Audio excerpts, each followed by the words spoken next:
Hey, diary followers, readers, watchers, whatever. It's Renee with another diary entry. Today is Tuesday, September 30th.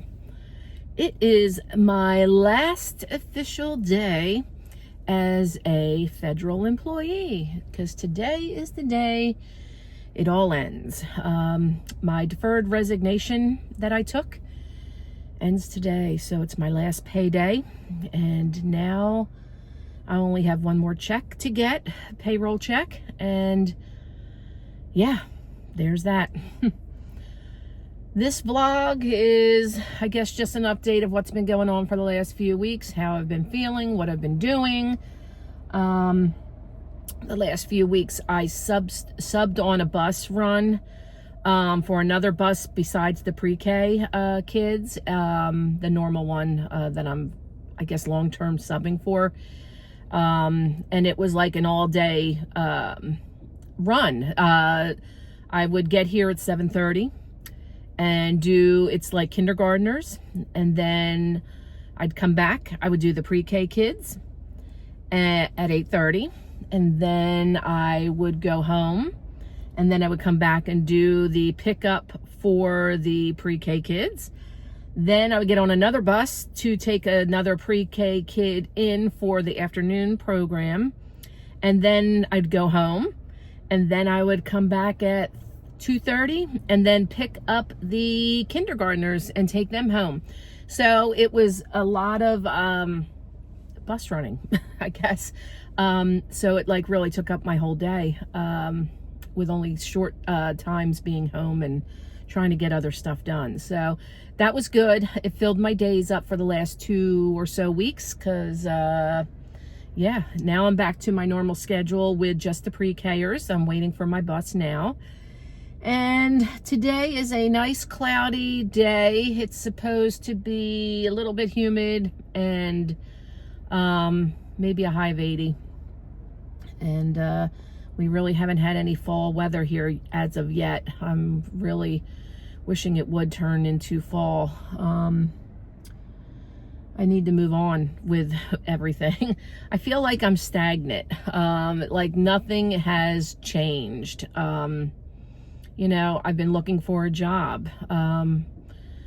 You send resumes out, you don't even hear anything. And I think it's just going to get a million times worse once all these federal employees that took that DRP deal, as of today, they're no longer getting a paycheck. So they're going to be hitting the job market if they haven't done so already, you know, looking for something. That's scary. Yeah, and then the government shutdown is looming, possibly, which doesn't affect me at this point. And, you know, then they're talking about reduction in force again. That's layoffs within the government. So if that's the case, those people will be hitting the job market, most likely. And, yeah, so that's, I feel stagnant in that because I can't find a position. I have to find something. Luckily, my health insurance will not run out until like the 2nd or 3rd of November, which is good. I've been getting a lot of stuff done. I don't know if I mentioned this, I did fracture my foot. I don't know how I did it, if I stepped off a curb wrong or whatever, and I have a bone spur, believe it or not. So I'm supposed to be wearing a boot. I'm not wearing the boot because the last couple weeks I've been driving to and from, you know, the bus run, and it's my right foot, and I would have to take it off and put it back on. It's too much of a hassle. I've been wearing better sneakers. It feels okay if I'm not standing on it for long periods of time. So that's that. I was supposed to go to the doctor today, the foot doctor, for a checkup on it, but they were supposed to have an MRI done on it. I did make that appointment. I can't get one until the end of October, so I canceled that foot doctor appointment because there's nothing for him to even look at. He doesn't even have a test to review. So I canceled that, which is probably stupid, but it is what it is. And then, speaking of doctors or health or whatever, so the ex-husband yesterday calls me while I'm on the bus going to get the kids in the morning. And, well, let me backtrack. Friday he went for a CAT scan. For his normal checkup every 3 months, he has to get one for his cancer that he had. And he needs to have that checked every 3 months to make sure no cancer has returned. So he did that on Friday. Half of the results came in on Friday or over the weekend, which was there was no cancer back, no metastasis. I don't know how you say it, but there was nothing showing for that. But then they did a chest x-ray or a chest scan. That part was not in his portal. So yesterday morning, they call him and let him know that he has a, what is it? I guess a blood clot, a pulmonary embolism in his lung. That's why the result wasn't in. I told, he was worried over the weekend. He's like, well, why didn't my chest one come through? And I'm like, well, maybe they didn't get to it because you had it on Friday. It was late in the day. Maybe somebody else has to read it, whatever. And so we just let it go. But then yesterday he gets the call that he has a pulmonary embolism in his lung, and they recommended him to go to the ER. So I get that phone call while I'm on the bus. So once I get the kids done, I go home, I take them to the emergency room. So they did an ultrasound, they did blood work, and they gave him medicine, Eliquis, I believe is the name, to try to break that blood clot up. So he has to, just pay attention if he starts to feel, bad, or if he coughs up blood or whatever, then we go back to the ER. He does have a follow-up appointment with now a pulmonary doctor. We made that yesterday while I went to go get my mammogram. So yeah, so a lot of stuff going on, trying to get all the medical done as quickly as we can, or as I can before my insurance runs out. Yeah. Getting old sucks. It really does. And then especially with, medical stuff is so expensive. Even with insurance, it's crazy. It's crazy. So what else is going on? Oh, so my mom had her knee surgery a couple weeks ago. And she's in rehab for that down in the Shore area where they have their second home. It's like a trailer in a trailer park, like a mobile home. And she can't move her leg now. So the drama is that she was supposed to, that they were transporting her to go get a scan or a CT scan or an MRI, I don't know, something yesterday at 5 o'clock. Well, the transport company takes her to the hospital where she had the surgery, where they're going to do the scan or whatever. Lo and behold, the radiology department was closed when they got there in a hospital, which makes no sense. So she was taken back to the rehab. And then the rehab told her that they should have taken her to the ER for the scan, because they would have scanned her in there, not in the regular radiology section. No one told her that. No one told the transport guy that. So she went for a ride for nothing, okay? She still can't move her leg. They have to lift her leg up to get her out of bed. Something is definitely wrong. I can't do anything while I'm up here. I wish that she had the surgery up here, but her doctor up here wouldn't do the surgery without her doing the physical therapy first, which I don't know why she didn't do it, because now she's doing physical therapy. So, and my stepfather's off the rails. He's threatening to take all the money out of the bank because she's not around. He's got dementia, Alzheimer's, whatever. He's not there in certain times of the day. He's like all over the place. And that's, kind of scary because, who knows what he's doing. And, I don't know. I'm just like, I'm at a loss. I'm stuck. I don't know what to do. So I need to figure out something with him, you know, to make sure that he's safe and he's doing and being the way he should be, or being watched or whatever. They have neighbors down there. They have been very, very helpful with her and him. And I'm very thankful for that. However, that's not their responsibility. It really falls on me, and I feel like I'm failing them. I'm up here, you know, it's an hour and a half, hour and 45 minutes away, okay? I can't just be running down there every day or at the drop of a hat when something is going wrong. You know, I have 2 dogs. I have this bus run, you know, it's only a little bit of money or whatever, but it's something that's keeping me busy and giving me a little bit of money for like groceries and stuff, you know. I'm still looking for a job. I am still trying to do my antique booth, you know, trying to make sure that I'm making money enough to cover my rent and then some, you know. I don't know. It's just, I'm like overwhelmed and aggravated. There's some kids going to school walking behind me. Yeah, so there's that. I don't know. I just feel like I'm stuck. Nothing's going my way at all. Nothing. My 2 kids aren't talking to me now. That's another thing. The other bus driver that I was on her bus yesterday, she's she's waving to me. She's doing her run. She misses me, hopefully. I miss all the kids. They're so funny. They're so cute. What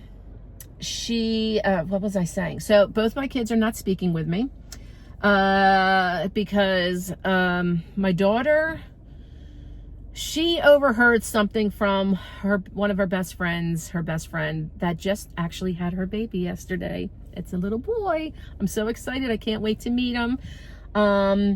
So she overheard something at her baby shower or something. My daughter heard, her saying something about her, like she brings a lot of drama or something to that effect. And Alyssa, my daughter, I just said her name, Alyssa.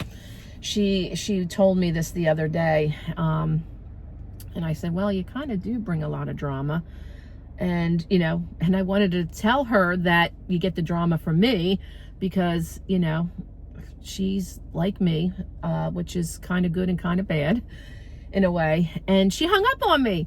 She was pissed that I kind of agreed with it, you know? And I'm like, well, why is she mad at me? She needs to address that with her, not me. I didn't say it originally, but yeah, I don't know. I don't know what the context of the whole conversation that she overheard.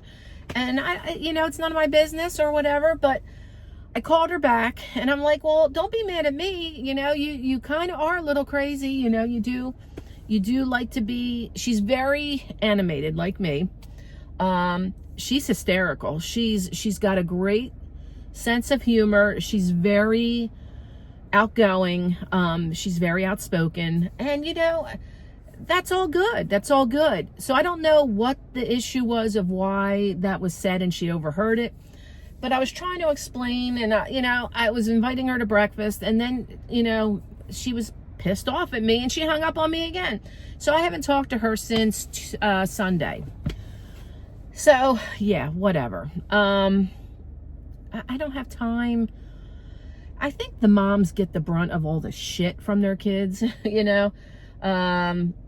They can just be so nasty to their mother, I guess. I don't know. The mother's like a beating post, you know, for anything that goes wrong in their life. Well, at least it's with me, with my kids, I guess. Then my son, he called yesterday. So me and my ex-husband, we were trying to get his medicine filled for his blood clot, right? So we had to go to a different pharmacy that we normally would go to, and we dropped it off right after his appointment. They said it's going to be about a half an hour. Do you want to wait? And he's like, no, I'll come back. So we went and got something to eat for lunch. So we got something to eat locally, and then we went back. It still wasn't ready. They're like, oh, it's going to be, sorry, it's going to be a long time. It's going to be another hour. Okay, they're swamped. I get it, because all pharmacies around here are like closing. Like Rite Aid, I don't know if you're familiar with Rite Aid, that has closed. So then all those people had to like infiltrate all these other pharmacies. We have like CVS, we have Walgreens, and they're all so crazy busy. So we went home. I'm trying to like think of the time, and then we had to go. Oh, I went to get my mammogram. He went with me, and that's when he made his appointment for the pulmonary doctor, because it's in the same building. So after we did that, we came back to go get his prescription, which was like 4 hours later. It was finally ready. The line to get to the pharmacy was like 10 people deep to pick up prescriptions. It was crazy. I've never seen a line like that. So we're waiting in line. My phone rings. It's my son. I pick it up, and I'm like, hello? I hear nothing. I'm like, hello, hello, hello. Nothing. It's silence. I'm like, oh, maybe he hung up or it's a bad connection. So I just hung up. I figured he would call back. Well, he didn't call back by the time we got out into the car. So I call him from the car, and he doesn't answer. I'm like, okay, maybe he's on a work call, whatever. So then he calls back. And he's like, I didn't hear him. I'm like, hello? And like, it was silence. I'm like, hello? And then he says something. I'm like, oh, the phone's weird. I said, is it your phone or mine? He goes, it's not mine. I'm like, okay, well, it wasn't me. I don't know. It's Verizon. So he was getting aggravated. Like, and I'm like, it wasn't my phone. Like, I was talking loud because I didn't know if he was hearing me. He said he was in a store. He's like, don't be yelling. I'm like, I'm not yelling. And then he had a pissy attitude, and I'm like, look, I don't have the patience or the time to get beat up by you now. I said, this day has been awful. He didn't even know about his father's ER trip. My daughter doesn't know about it. I didn't tell her. Like, nobody knows what's going on. They don't know about their grandmother that's having a leg issue, or their grandfather's that's going off the rails. Like, they don't have any responsibility except for paying their bills and working their job. They have no children. They're not married. Nothing, you know. And I'm not asking them for help for anything, you know. And he was just, I said, look, I don't have time for this. I said, I'm not going to get beat up by you. I've already been beat up by your sister, and I'm like, I'm over it. So I'm going to hang up before I say something bad. I was pissed off. I hung up. So now I'm sure he's not talking to me. And maybe I handled it wrong, but he was just very agitated about the phone issue, which had nothing to do with me. Anyway, so that's that. So I have no kids talking to me. My parents are off the rails. I have no job and no paycheck now after today. And that's it. That's my story. That is my story. So I feel like I am not getting anywhere in life. I don't know. Hopefully you're doing well. Hopefully things are good with you out there. And let me know some good news or bad news, any news in the comments. And, you know, give me a pep talk. And, yeah. I don't know. I'm just watching cars drive by, waiting for my bus driver. He should be coming around the corner any moment. And yeah, so that's that. And I'm looking forward to meeting this little baby that was born yesterday. It's a little boy, and it's funny because I had a dream that she was going to be having a girl before I even knew she was pregnant, but she was already pregnant at that time. So she had a boy, and I texted her. I said, I'm not even mad that you had a boy. And I put blue hearts. I'm so excited. He looks like a little peanut. He's so tiny. So hopefully I'll be able to see him soon. We had to get the shots, the TPAP shot. So that's whooping cough and whatever. And I got a flu shot. So she asked if we would do that, if we wanted to see the baby. And we did it right away. So whenever she gives the go ahead for a visitor or two, we will go see him and see her. And, we are looking forward to it. I know I am. It's like an honorary grandkid for me, or an aunt. I'll be an aunt to a little baby boy. So I'm going to be going shopping and getting some baby boy clothes for her, because nobody knew the sex of the baby at the baby shower. She didn't either. They wanted to, you know, be surprised. So it was all like gender neutral stuff, except I did buy 2 baby girl outfits because I was so sure it was going to be a girl. But a baby boy is just as good. So I'm very excited for her and her husband and my friend and her husband. They're very good friends. I've known them for 35 plus years, and it's their first grandchild. So I'm sure she's like over the moon. So other than that, that's all I got. And I hope you have a wonderful day. And hopefully I'll be vlogging a little bit more now that I am not doing all these bus runs. Because the last 2 weeks or so were pretty crazy for me, going back and forth. And that's it. So take care of yourselves, and I will see you in the next vlog. And give me some pep talk, words of advice. And yeah, I mean, I'm in a pretty good mood, but you know, every once in a while someone needs a pep talk, and that's me right now. So take care, and I'll see you soon. Bye.